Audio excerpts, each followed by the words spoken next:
Merveilleux vendredi, que le Seigneur vous bénisse et bienvenue dans ce partage quotidien.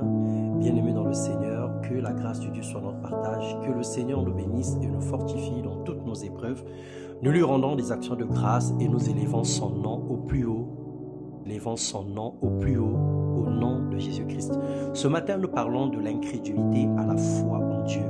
Hébreux 4, le verset 1 au verset 3, il est écrit « Ainsi donc, pendant que la promesse d'entrer dans le repos de Dieu est toujours en vigueur, craignant que l'une d'entre vous ne se trouve coupable d'être restée en arrière.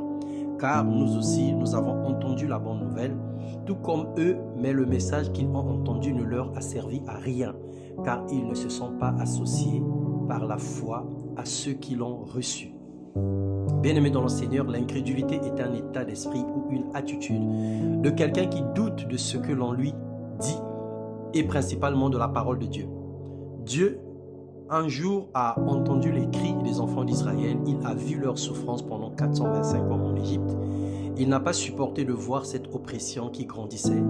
Dans son amour, il a bâti un plan et il a élaboré des stratégies pour leur racheter et leur sauver de l'esclavage. Tous étaient motivés de partir, ils ont vu à l'instant la délivrance, mais devant la mer Rouge, le doute s'est installé dans leur cœur au point de se moquer de Dieu à cause de la nourriture et de l'eau. Ils murmurèrent contre Dieu et en voulant lapider Moïse. Aujourd'hui, plusieurs d'entre nous se trouvent dans la même situation. Nous méprisons la parole de Dieu, nous sommes dans les mélanges. Nous sommes moitié Dieu, moitié fétiche, moitié Dieu, moitié occultisme ou sorcellerie. Cette attitude est une incrédulité, une façon de dire à Dieu qu'il est inutile. La promesse d'entrer dans le salut intégral ou le repos de Dieu subsiste encore. Saisissons donc cette opportunité et laissons Christ conduire nos vies, car les conséquences sont désastreuses pour les incrédules. Nombre 21, le verset 4 au verset 6. Le peuple s'impatienta en route et parla contre Dieu et contre Moïse.